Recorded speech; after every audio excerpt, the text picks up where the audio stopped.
To discuss the real issues affecting the Tasman nations, this is Trad Tasman Talk, jointly produced by theunshackled.net and rightminds.nz. Now, here's Tim Wilms in Australia and Dieuwe Boer in New Zealand.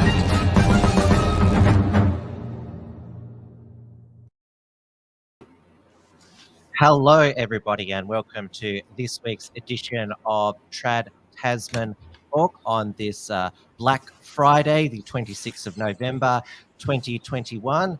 It is Tim Wilms, Editor-in-Chief of The Unshackled, here in Melbourne, Victoria, where it is 6 p.m. and it hasn't rained today. The forecasts are just all over the place. We've got the El Nina this summer, so it's going to be wet and wild. And it is 8 p.m. here in Auckland. Beautiful weather at the moment. We have had a bit of rain this week and also some beautiful sunny days, especially today. And we'll see if we have a good summer or not. But, it's the climate change prediction is that it's all going to be hot and dry. So, like you said, it's going to be very, very wet, isn't it? Naughty Design says, Dieuwe, my daughter is impressed with your Chad Yes outfit. Oh, appreciate it. It's tropical Hawaiian outfit. And I should say to Naughty Design, thanks for the $5 super chat last night on Tim's News Explosion. I didn't see it until after the show. Since you're back in the chat, thank you very much for that super chat, and it's good to see you back in the chat tonight. All the regulars are here, and they're the Unshackled and Right Minds YouTube chat. I've also put the entropy link in. There's Dr. Foster, Clark E, and we've got Savnik, who has got the name Pure Blood at the moment, which means unvaccinated, and of course, the voiceover man, Origin. Absolutely great to see everybody, and we are also live on Odyssey at the usual link, odyssey.com/TTT-live. I'm monitoring the chat and hyper chats there as well. Now, before we get into it, obviously, before we get stuck into it, people might be wondering why you're on for the second week in a row when we've been alternating between you and Stephen Berry. You were happy to jump on for the second week in a row because, it's been a huge week of political thrills, kills, and spills. But Stephen Berry is taking some time off. I'll just read this statement from his Facebook page. Please forgive me for lack of Mr. Berry shows recently. I've endured a couple of very difficult mental health challenges over the last week. As much as I desperately want to resume filming shows, writing my regular the bfd.co.nz articles, my fortnightly show on Trad Tasman Talk, continue writing a book on the second chapter. So this time it's serious. Eat healthily and get to the gym ASAP. I'm on strict instructions, mainly from my family, to just effing calm down a bit for F's sake. So I'm just casually writing my book and smoking cigarettes. I anticipate returning to Mr. Berry in time to draw the 3 winners of Ayn Rand's Anthem on November 31st or December 1st at the very latest. And of course, we wish Stephen all the best. And I certainly didn't contribute to his mental health. No. Life as a libertarian is hard, being around other alleged libertarians can also be the source of mental issues as well, particularly those communists who pretend they're libertarian. So if tonight we'll start off with the COVID update, and there's a new variant. That's what it's called. It's called new variant. It's got everyone. Thank the Greeks for that. The variants are named after the Greek letters of the Greek alphabet, but it's originated either in South Africa or Botswana. So this variant, it hasn't actually been anointed as the new variant by the World Health Organization. They're apparently going to meet tonight to officially give it a letter of the Greek alphabet. We don't know yet if it's going to be, they have these classifications, variant of interest or variant of concern.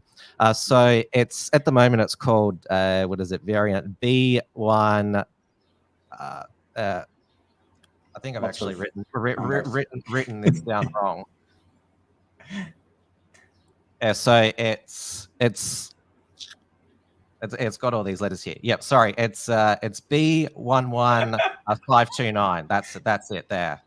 Because got to get the numbers right. So this variant has 32 mutations. It's being described as awful and nasty by some scientists on Twitter and GitHub, and not much is known about it, but because of these 32 mutations, which is twice what Delta has, the global dominant variant, that has about 16 mutations. So they're worried about will it evade vaccines and antibodies, and how transmissible in it, because no variant has been able to knock Delta off its perch for most of 2021. In fact, what is it? The new variant dominating beginning to dominate in the UK, 10 to 15% of cases, is Delta Plus, which is a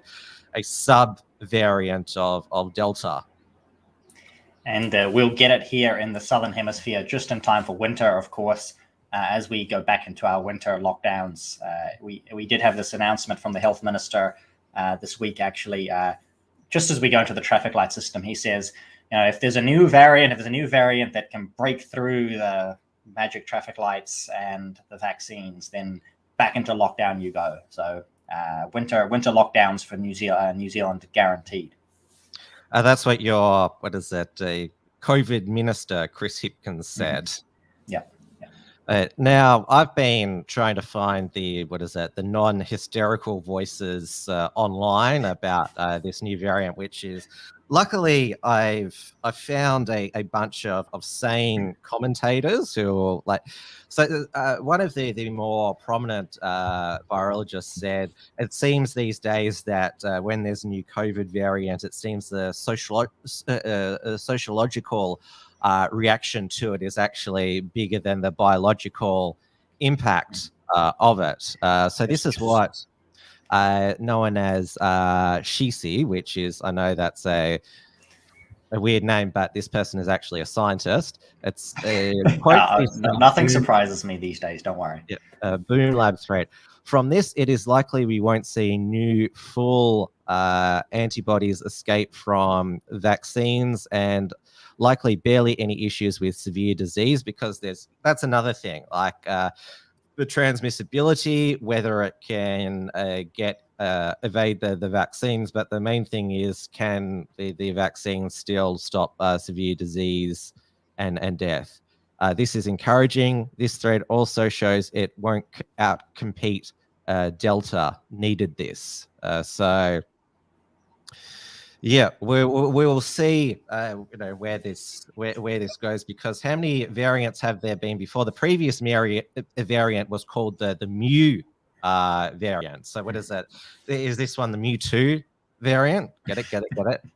But what is it? South Africa, they had the Beta variant at the end of last year, which everyone was concerned about. But Delta has dominated the world, and in a strange way, it's Delta was described. It was described by our leaders as a game changer. It actually got our where Delta was in Australia and couldn't be eliminated, New South Wales, Victoria, and ACT. It got our leaders to abandon COVID zero, and now we are living with the virus in the Vaxtopian states of Australia. We're still recording over 1,000 cases here in Victoria every day, and around about 3 to 10 deaths per day, but our hospitalizations continue to plummet. New South Wales, they go in between 150 and 300. They had another donut day of 0 deaths with COVID. Has there been any more deaths with COVID in New Zealand? And did they die of anything else? Because it's still ingrained in people's memories. The guy that was shot dead, and then they cut his body open in the autopsy and found COVID. And so because of that, there's been a lot less attention paid to deaths with COVID here in New Zealand, I believe. I've not paid any attention the past few weeks. I don't know anybody who has. I do believe there was one death, someone in his 40s or 50s with COVID. We have no idea of the details there. They even said they weren't going to give us a breakdown of the deaths, whether they were vaccinated or not, for privacy reasons. Things like that. So there's not much happening there. Again, just case numbers climbing, and every now and then somebody dies. Just like real life. Well, because there's so much COVID in Victoria, basically the gossip columns of the Herald Sun newspaper report every celebrity or high society person that got COVID. There's been a cluster at one of our radio stations, Nova FM. First it was Jonathan Brown, and now it's Chrissy Swan. And there was a COVID scare at the AFL draft last night, but they separated them all at the Marvel Stadium, got them all to socially distance in separate suites and wear masks. So, and the ABC, they had this hilarious article yesterday about this woman who bawled her eyes out because despite being double vaccinated, wearing a mask everywhere, she attended a super spreader dinner at a restaurant. All and her 11 friends got COVID, and she was just so devastated. It feels a little bit mean to say it, but it's almost like they deserve it. Absolutely. Well, it tends to. I do know a number of unvaccinated people who've got it as well. I had last week, Michael Gray Griffith, host of Cafe Locked Out. He had COVID at the time. He's recovered. Hasn't suddenly on a ventilator. A few of the other pro-freedom, anti-lockdown, unvaccinated activists have got COVID. Autumn Baker, she had COVID, but she's recovered now. So it tends to, if the people who really aren't that bothered by it do get it, it tends not to mess them up. It's the ones who just obsess about it all the time. But in Australia, there's still what I call the ghosts of COVID zero, because Byron Bay, where that has the lowest vax rate in New South Wales, the Byron LGA. I think it's only 80% when the state total is 90%, double dosed. There was an unvaccinated staff member. I think they referred to them as an unvaccinated staff member. I'll just play the clip. But yes, an outbreak at a backpacker hostel in Byron Bay. A backpacker hostel in Byron Bay has been plunged into lockdown after a guest tested positive. NBN reporter Gracie Richter is there this morning. Gracie, good morning to you. Dozens of people have been affected. Good morning, Alex. Yes, that's right. 84 people have been identified as close contacts. They will now spend the next 7 days in lockdown inside the Aquarius Hostel Backpackers in the heart of Byron Bay. Now, this comes after a positive 19 case was identified in the hostel, it being named a serious venue of concern, with MP Tamara Smith taking to Facebook to confirm this.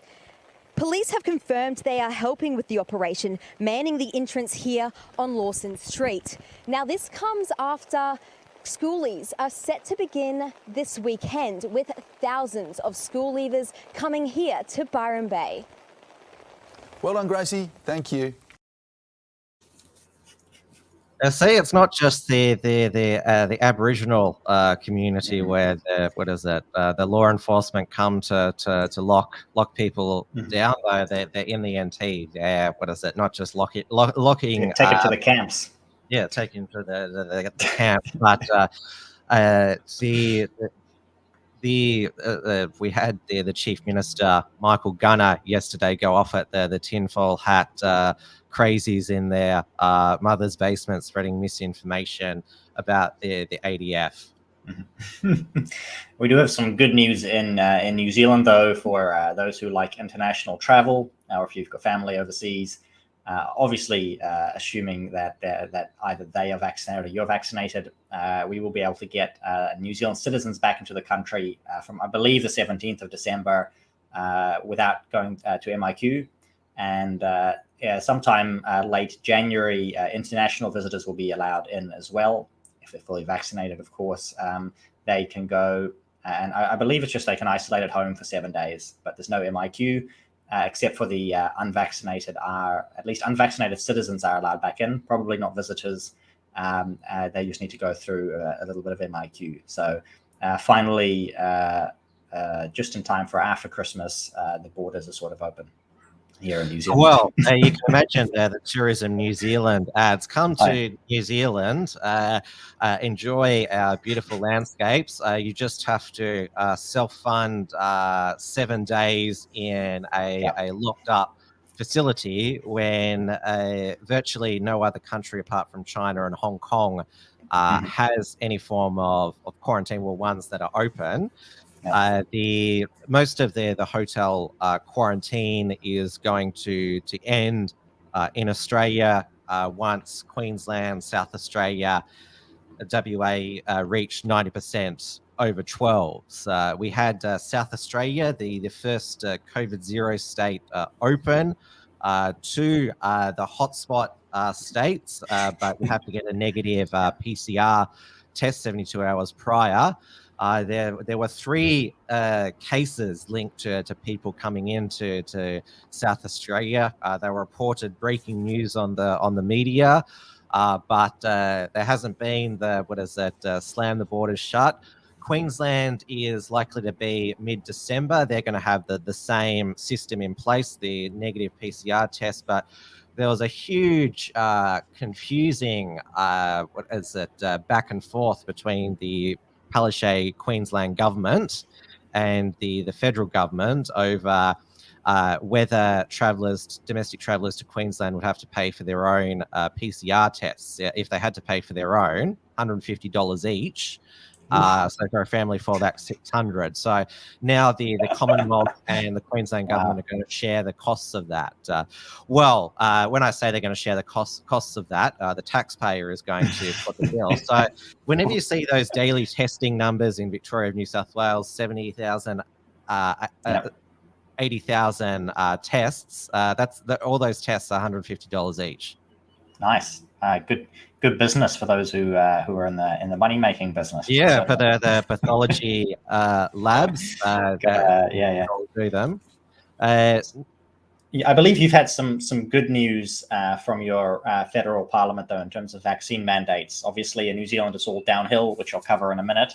But in Australia, I believe you have some. I'll start with the good news from New South Wales. Dominic Perrottet, the new premier, he did renege on the roadmap and delayed the unvaxxed and vaxxed coming together from December 1 to December 15th.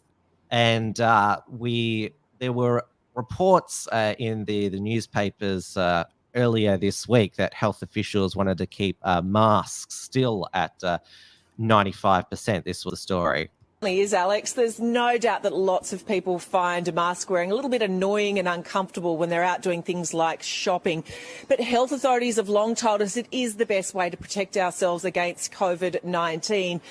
We had been under the impression that this rule would likely relax around December 15 here in New South Wales when we reached 95% double dose. But now it looks like health authorities want that rule to remain in place for even longer. And it's not hard to understand why. Consider in the next few weeks how busy our shopping centres are going to be. People going out and buying gifts for Christmas. They're doing their fresh food shopping. And then consider that New Year period when we've got all the sales in place. It can be really hard to socially distance during those periods out and about, particularly here in Sydney where we've got such large and busy shopping precincts. Health authorities are set to meet with state government officials tomorrow to discuss the potential relaxation of this rules. We're likely to learn the outcome in the coming days. Alex? Gabby, that reporter, Gabby, she needs to keep a mask on so we don't need to hear her blather there. That would be, she can keep wearing a mask. But the good news is there was a release of emails earlier this week which showed that Dr. Kerry Chant, the New World Order Chief Health Officer, she did recommend that back in July, Greater Sydney go into a Victorian stage 4 lockdown with a curfew at 8 p.m. and even close the fast food and the New Zealand style lockdown. City. But yes, that's what New Zealand tried. That's what Victoria also tried, albeit takeaway was kept open. And there's still these COVID zero stands who still think if only Gladys locked down earlier, then there would be, no Delta, even though, Victoria, New Zealand lockdown exactly early. Yeah. But the good news is that despite Chance trying to flex her muscle, given that email chain that was released that her health advice was ignored. Remind everybody that we're not a health dictatorship. We shouldn't be. Dominic Perrottet, he has delivered on the December 15th easing of restrictions. So masks will only be required in airports and public transport and for hospitality staff, front of house hospitality staff who are not fully vaccinated. So if you're served in New South Wales by a waiter who's got a mask on, they're not fully vaccinated. Scaling back QR codes, so getting them rid of in retail, shopping centres and small cafes, and also bringing the vaxxed and unvaxxed together, except they'll only be segregated for indoor music festivals.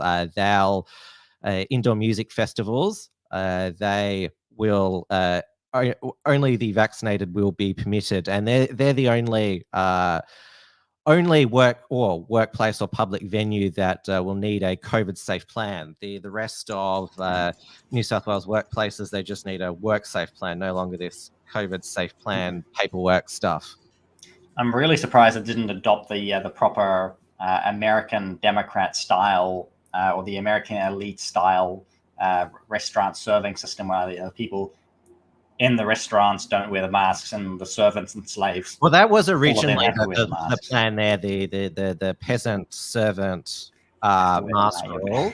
But I'm glad that was changed because currently in Victoria, the front of house hospitality staff have to wear the mask while the people dining there don't, which I think's terrible. But that should be gotten rid of by December 15th here in Victoria, if hospitalizations are still stable. But Dan, he's put no end date on the vaccinated economy and has also not ruling out applying it to 5 to 11-year-olds when the same as here. Yeah, and in fact, we have this week had our COVID protection framework bill passed. It was presented to Parliament and passed by the Labor Party within 24 hours. No scrutiny, no review. Well, they've got hardly any MP would have read the bill. Yeah, absolute majority. But normally, even with an absolute majority, you have parliamentary processes, checks and balances within the system, select committee reviews, public input, lawyers pore over the details. But no, we didn't have any of that. They just introduced the bill, passed the bill same day, rammed it through. Now, there are obviously going to be some strange things in that bill that will cause problems, because this is, what's going to happen with a law that nobody's read. Even the guys who passed it haven't read the bill. But it does mean that we are guaranteed to enter our segregated system on the 3rd of December. Obviously, no regard for human rights, no review on anything. Human rights they are just rammed it selfish, through. stupid. Exactly, they just rammed that through, and then the National Party, of course, instead of making this the big news, they decided to have a leadership coup and make it about themselves, which we'll get into in a minute.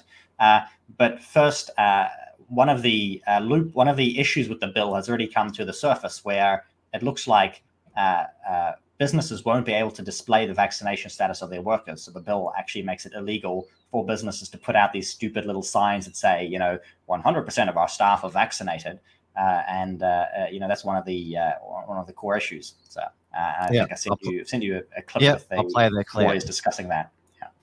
The power has just been connected to the COVID traffic lights, but there's already a major glitch. The law enabling the new system passed at breakneck speed, but an employment lawyer says there's a big mistake. It'll ban businesses from displaying their vaccination status. Here's political reporter Jenna Lynch. Businesses boasting their double-dosed staff status. And customers are keen to know. Then I know I'm safe. I wouldn't want to have to ask them. But whoops, despite the ministry working up these draft fully vaxxed posters set for summer, the government has accidentally made displaying them illegal. Wanting to put a nice sticker on the window saying 100% vaccinated, come on in. Technically, under the wording of this legislation, that is an offence. The government rushed through a bill to back up the traffic light and vaccination requirements. Employment lawyer Bridget Smith says the bit of law which says businesses can't disclose the vaccination status of their employees doesn't have a consent caveat, meaning even if their employees agree, businesses can't advertise they're all fully vaxxed. An unintended consequence of a piece of legislation that has been drafted very quickly. We asked the government to clarify this. They never responded. While Jacinda was doing a little dance, she should have been doing a little bit of legal drafting to get ready for this. The legislation was rammed through the House under urgency in less than 24 hours, a process that usually involves public input and normally takes weeks or even months. Is the government abusing its power and majority forcing this legislation through? No. The Human Rights Commissioner concerned about the supersonic speed. When these matters are pushed through under urgency,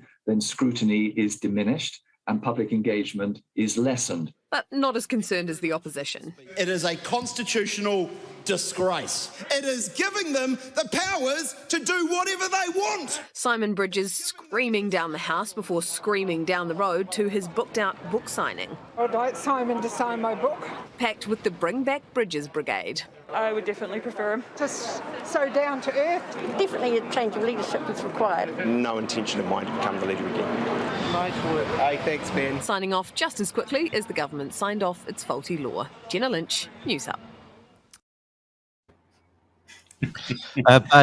What is that? You should give Jacinta a break. She says planning has been one of the hardest things to do throughout the pandemic. And yes, she gave this press conference with a mask on, and I think she's another one of those people who should always wear a mask. Mm-hmm. And you saw Simon Bridges there in that clip. Now, this was obviously before the situation where. Actually, it was during his book signing that Judith Collin tried to stick a knife into his back, and it's funny to hear him say that. Obviously, before all of that came out, because he is obviously running for the leadership now, and we'll want to get into that in more detail in just a minute. But one of the other things that the government has done wrong here is, well, not wrong, thankfully, they've done right, is there's no requirement for businesses to verify if the COVID passports are correct. So even scanning them at the moment, I believe, is not mandatory. So somebody could hold up a QR code and a business could let them in, and they could have the QR code could just be to a website that says you're gay and not actually be a vaccine passport. So that's the possibility. And then the other possibility is that somebody uploads their vaccine QR code online, and anybody can download it and use it, and anybody, it'll always show up as valid for anybody.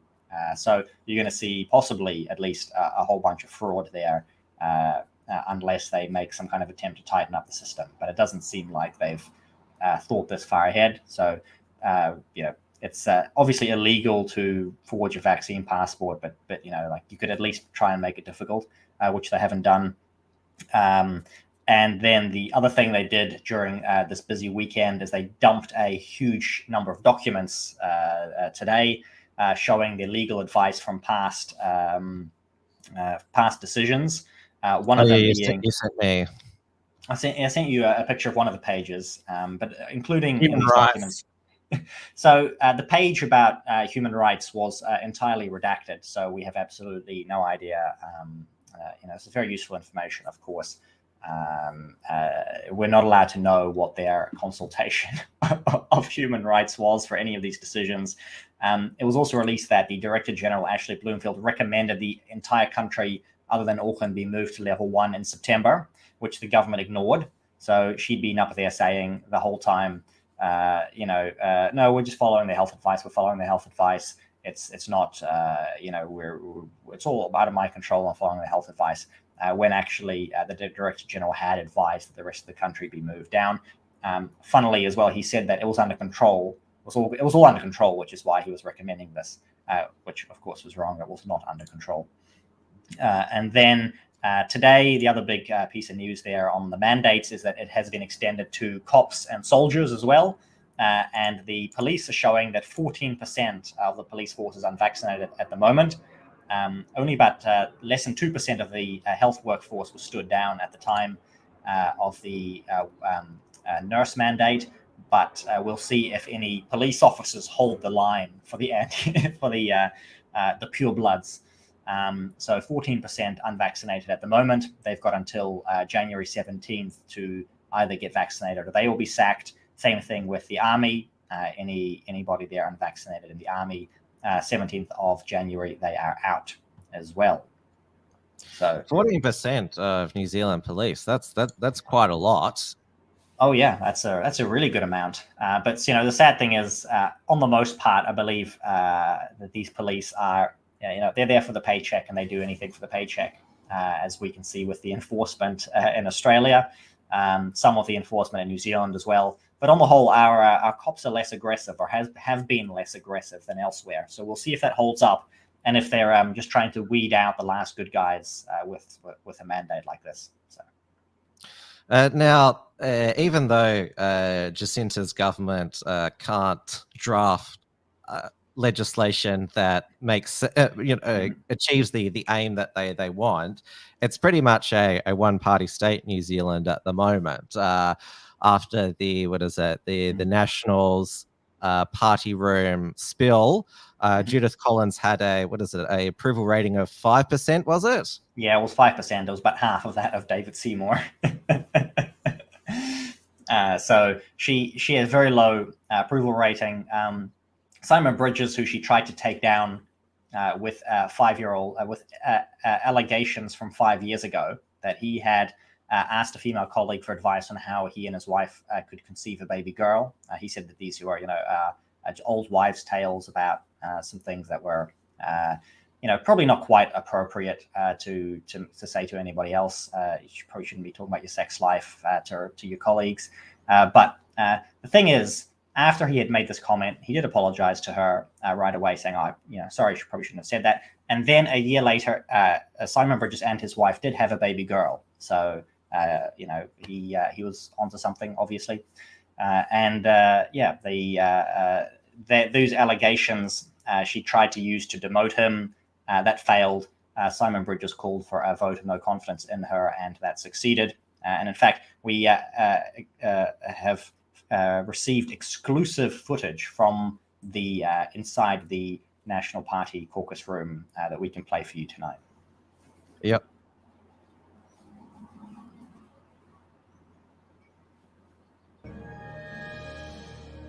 I want to ask for your pardon, my great Caesar. And I pray for your soul.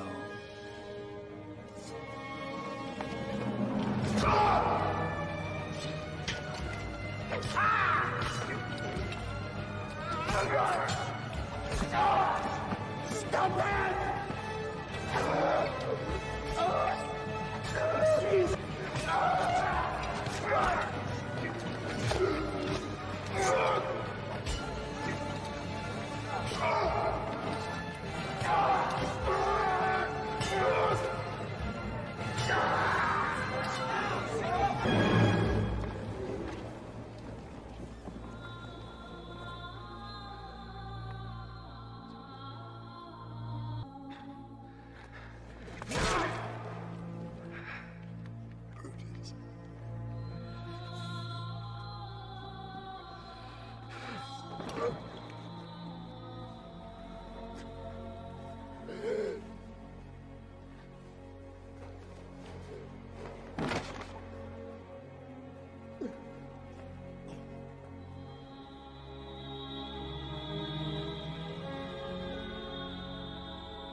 Some may belittle politics, but we know, who are engaged in it, that it is where people stand tall.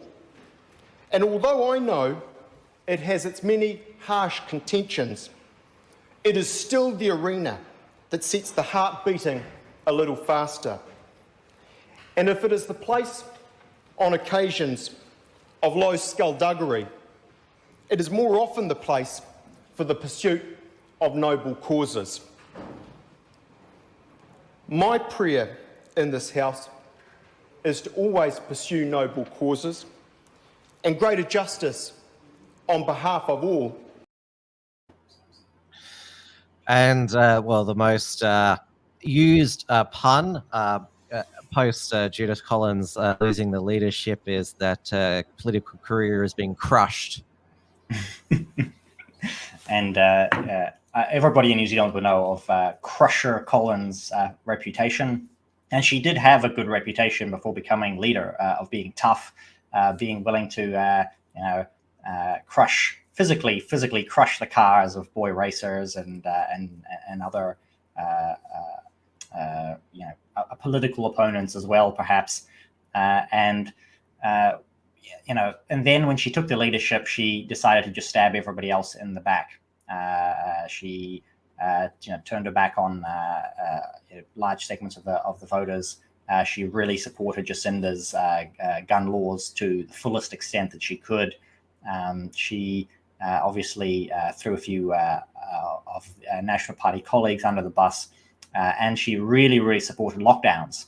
This is the interesting thing that cost Simon Bridges his job as the leader initially, was his comments about lockdowns. He made a controversial Facebook post. I had it up before. Yeah. I'm trying to remember when he made this Facebook post, but he had made a Facebook post saying that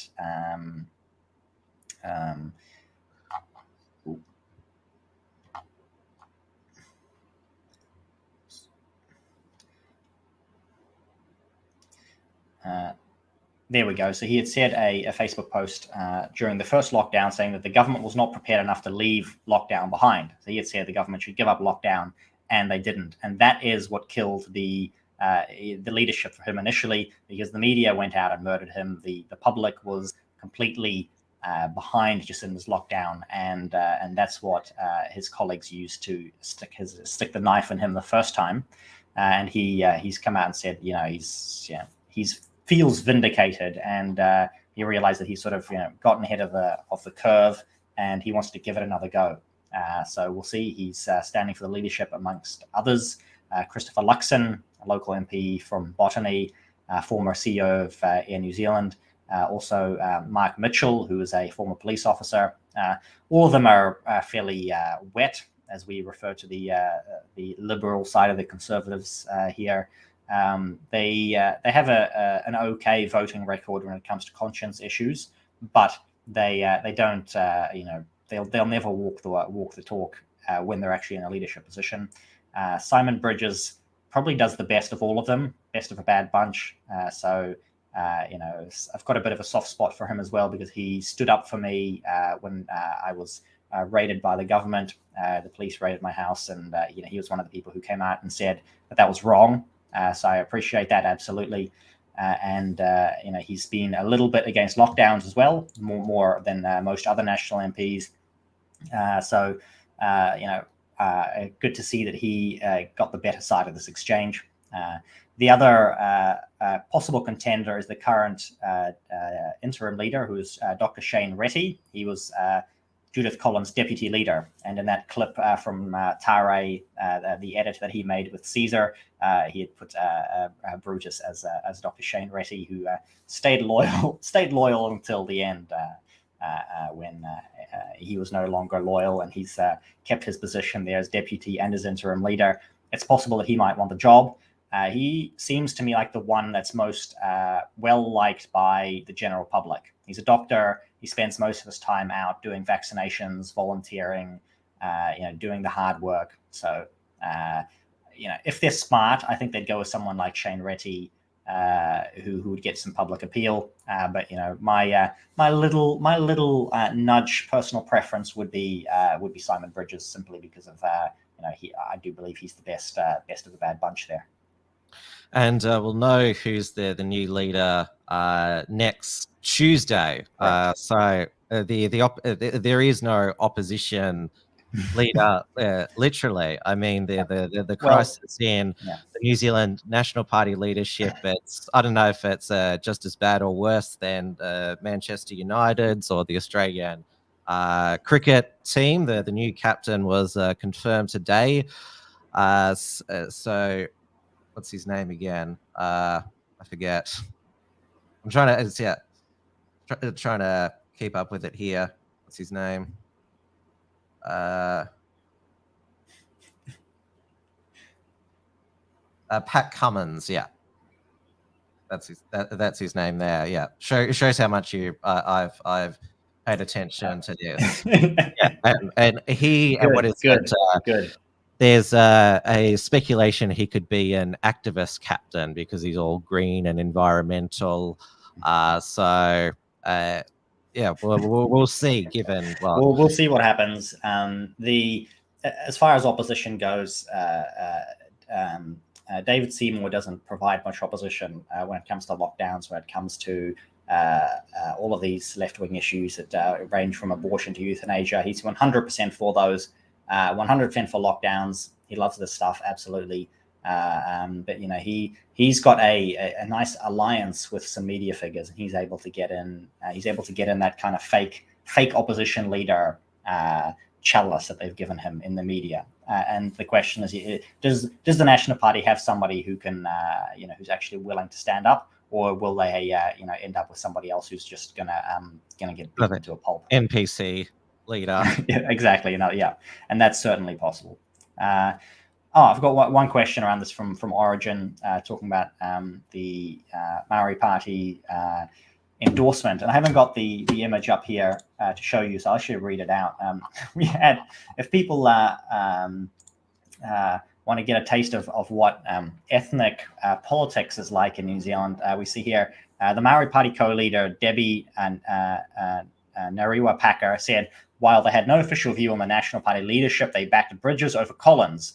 Simon Bridges works extremely hard in the House, and he has whakapapa, which means ancestry. He's got Maori ancestry. The Maori Party will always back whakapapa. It doesn't matter whether he asserts it or not. He has got whakapapa, and the more Maori leaders we have, the better. Maybe if he gets another shot, he'll do more for his Maori side. So part of mainstream politics in New Zealand is overt racialism and ethno-nationalism from the Maori Party in New Zealand. So that's something that's uniquely New Zealand, to have a proudly ethno-nationalist party in Parliament.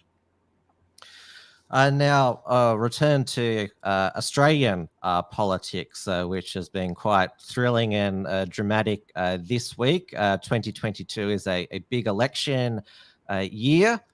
There is a federal election in the first half of 2022. There's also a South Australian state election as well. And where I am in November, the Victorian state election, which Well, I'll get to the Victorian situation in a moment, but it's the first week of the final sitting fortnight of 2021, and there has been a rebellion on three fronts on the Morrison government backbench.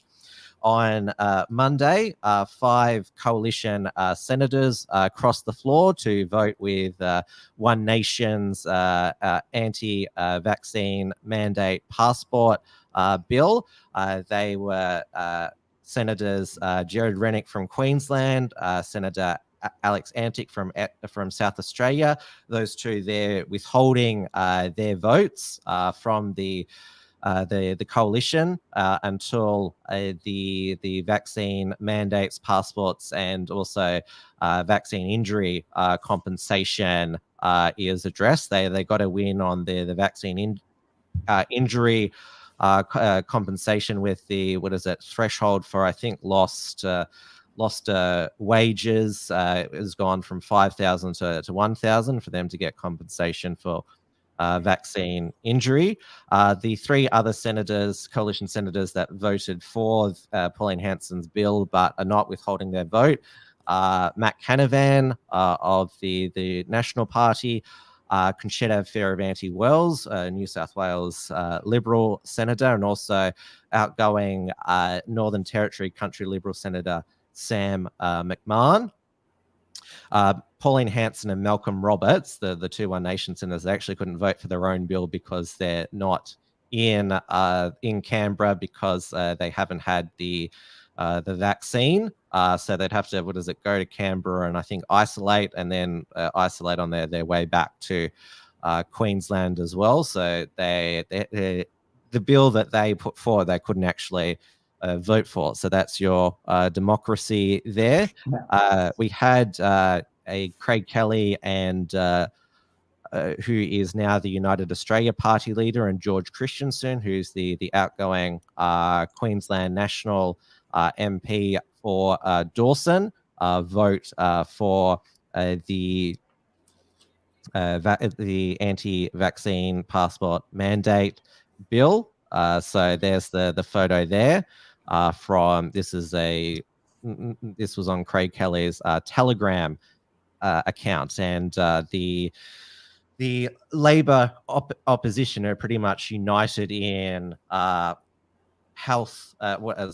vaccine mandates and passports based on the health advice. Of course, they oppose racist voter ID laws, but like vaccine ID laws, they've been saying that Scott Morrison, because all of a sudden now he's become more vocal that he doesn't support mandatory vaccinations, but his response to these rogue senators is that my hands are tied because it's a state's issue. So he's trying to have it both ways. But Labor is saying Scott Morrison's pandering to the anti-vax extremists, and they got particularly triggered over what George Christensen said in the Parliament in part of his speech on, I think it was yesterday or Wednesday. Thank you, Mr. Speaker. The totalitarian regimes responsible for the most heinous atrocities in the 20th century, think Stalin, Mao, Hitler, Pol Pot, they didn't get there overnight.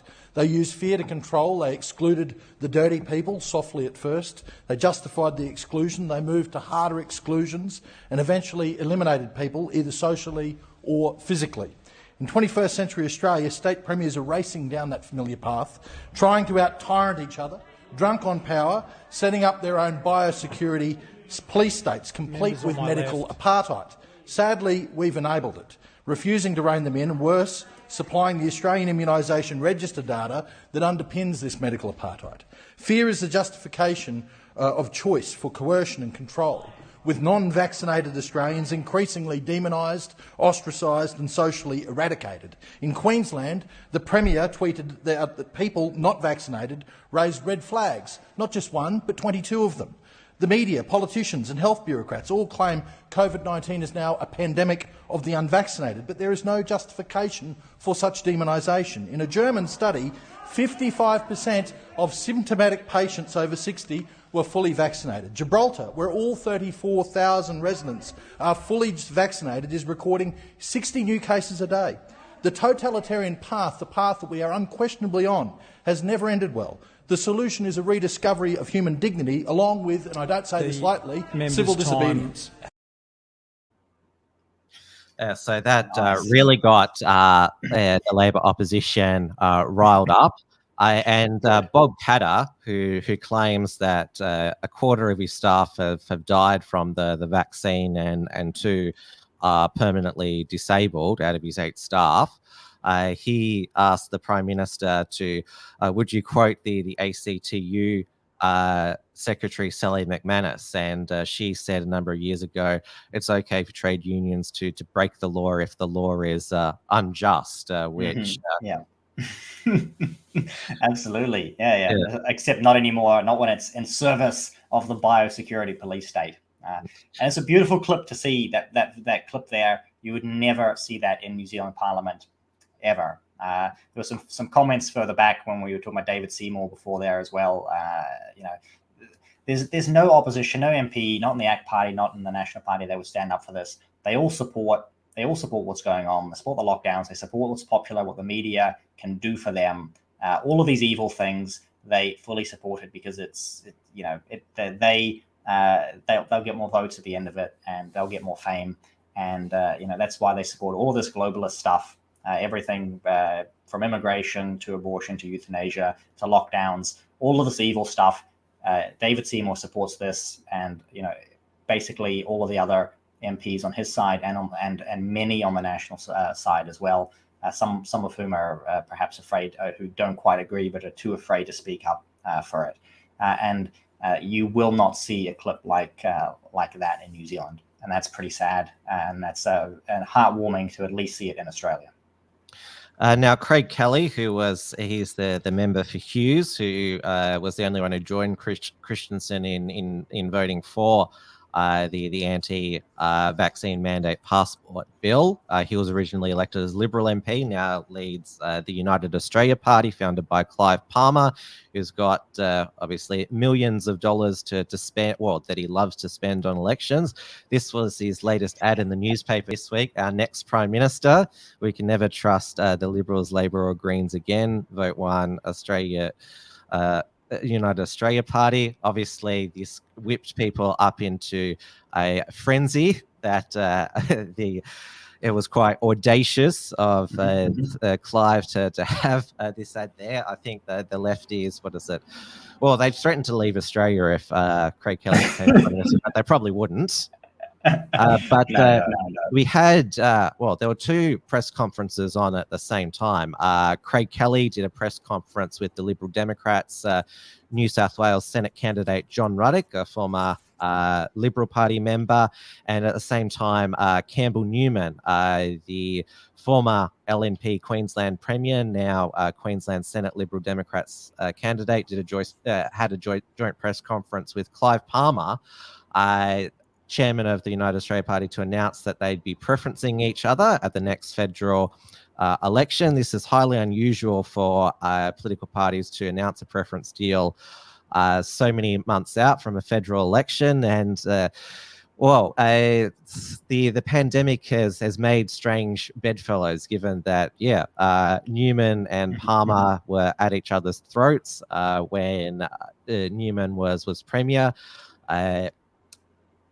Clive Palmer called Campbell Newman a Nazi, and Clive Palmer tried to sue Campbell Newman when Campbell Newman accused him of trying to buy his government. So this is quite unusual in the Senate upper house preference games for this to happen. David Limbrick, who's the Liberal Democrats MLC here in Victoria, he's announced that he's going to run for the federal Senate as the Victorian lead candidate there.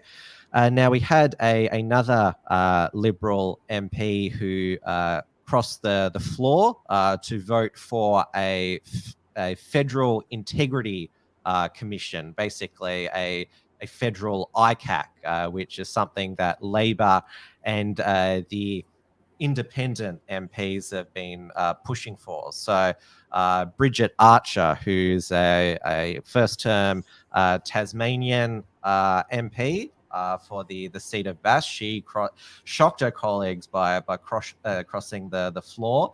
And there's a lot of rumours going around that the Prime Minister dressed her down in a meeting, and of course he must have the hinting from the mainstream media is that he must have done that because he's a misogynist, since he's never slapped down George Christensen or Matt Canavan or Jared Rennick.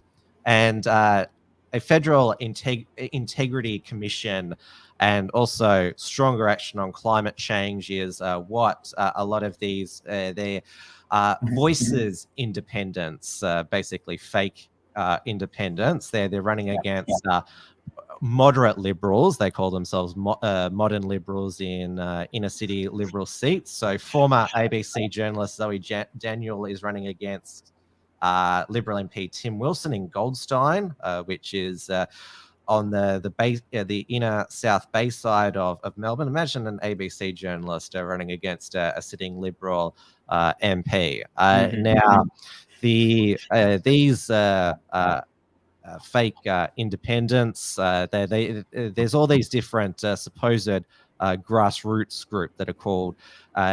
She's from this Zoe Daniel Voices of Goldstein. There's another independent going up against Josh Frydenberg, Voices of Kooyong. There's another one in New South Wales going up against Energy Minister Angus Taylor, Voices of Hume.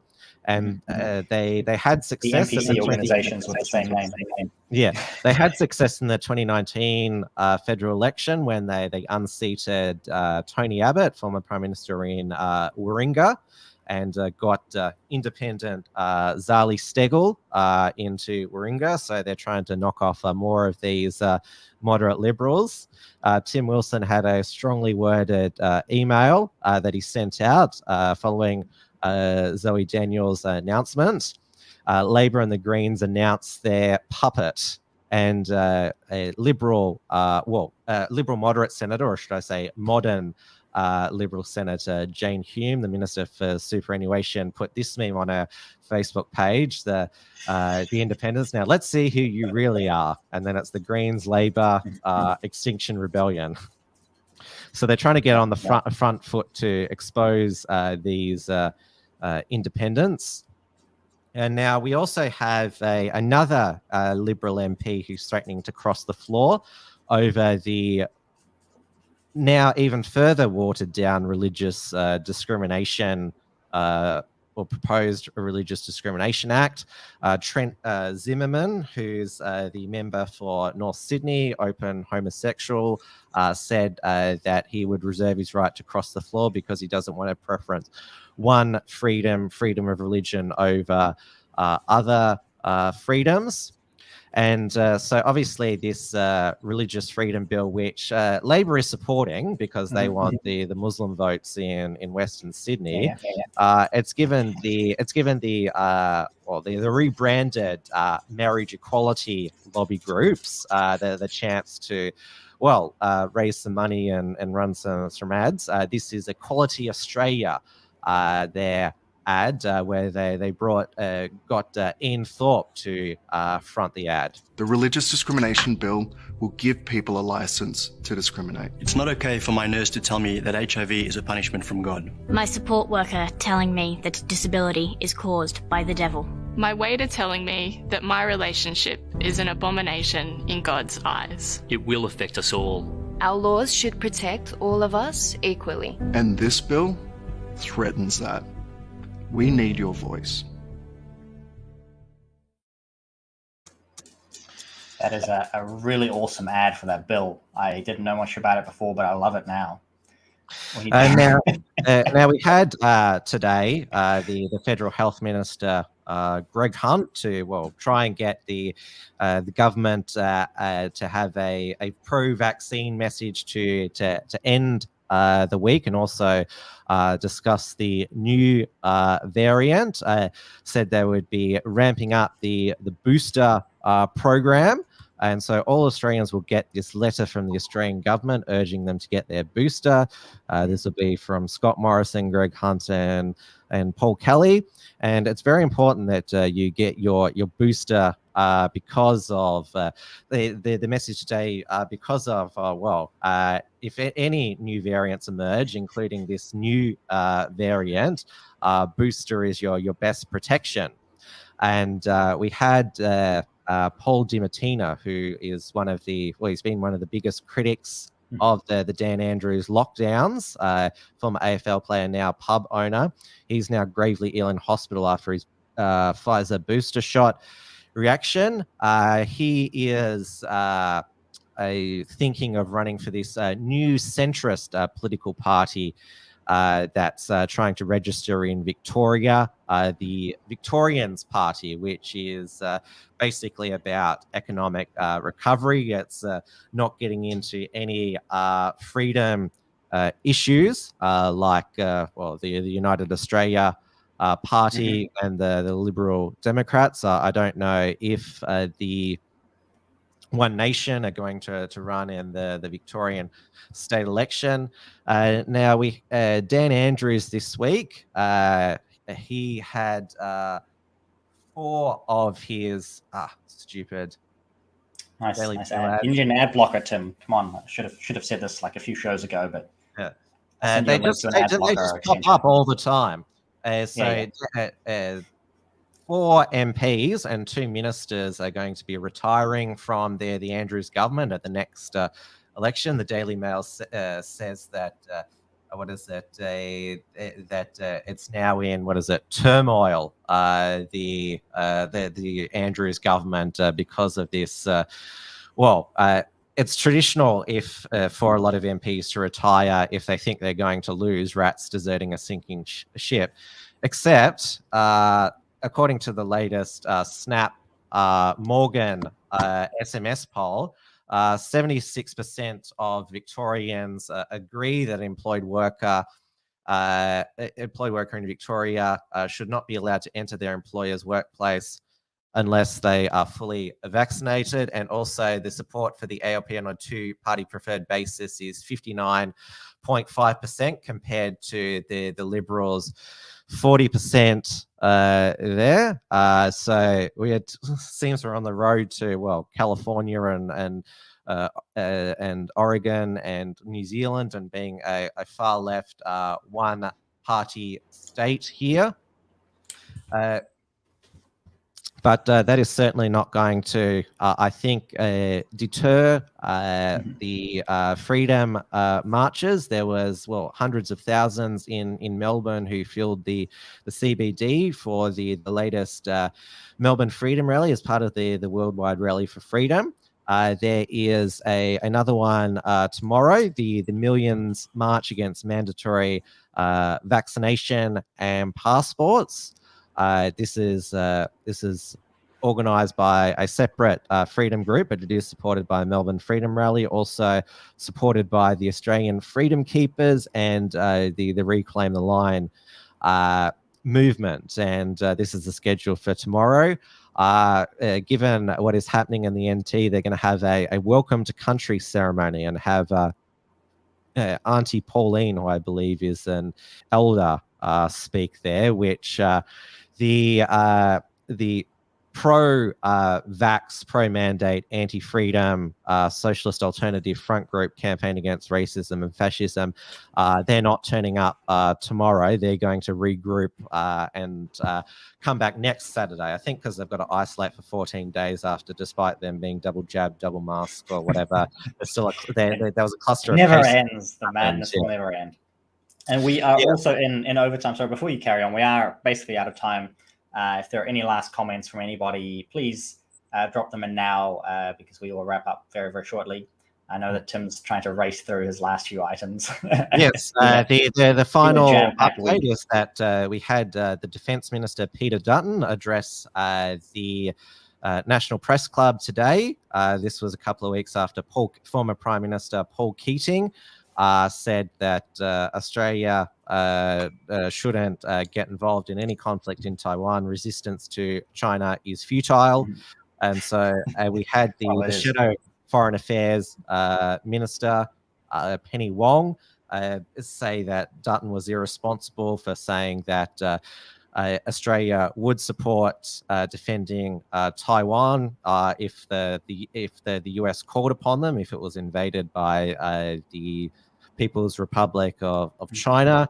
And Penny Wong accused Dutton of drumming the drums of war in the lead up to the next election, because obviously national security is the coalition's strong point. Peter Dutton responded by saying that Penny Wong's speech could have been written by Paul Keating. Today he called, Paul Keating, he said, referred to him as Paul Chamberlain or Neville Keating. Good one. Said that this is the most,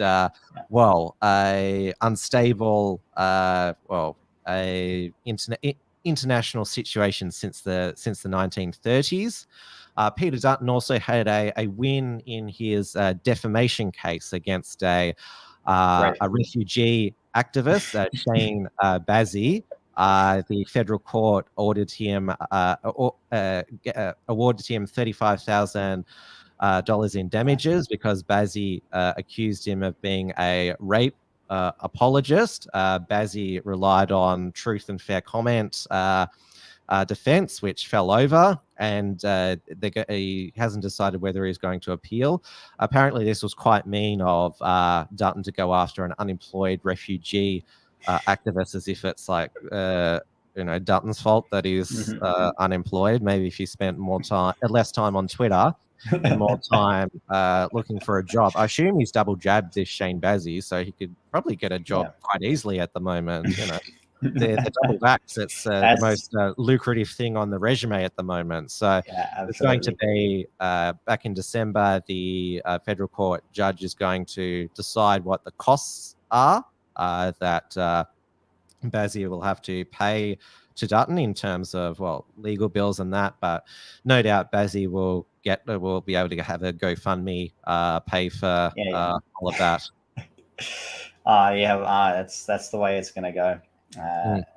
There's always people out there willing to fund this with this stuff. Sadly, it's really difficult. It's really difficult to be concerned about the whole China. It's like, okay, China's bad, and then like wait, great. We're just like we're like China now, and it's really hard to care about that.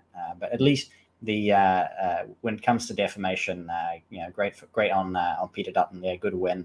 And somebody's going to pay the bill, and that's good.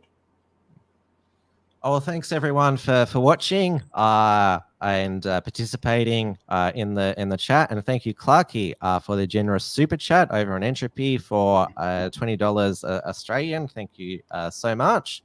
I'm not sure if I'll see you again next week. Dieuwe, you said the 11th, taking some time off. Yes, so I won't do next week because not doing 3 in a row, but next week was going to be my last one on the 3rd, but I can do the 10th, which is 2 weeks from now. I'll do that show 2 weeks from now. On the 10th will be the last one for the year, and then I will be back in February sometime. So been light on other content at the moment, but getting back into some other stuff. But Right Minds, more content there, more content for the YouTube channels. Currently on the back burner, but we'll be back to that in the new year.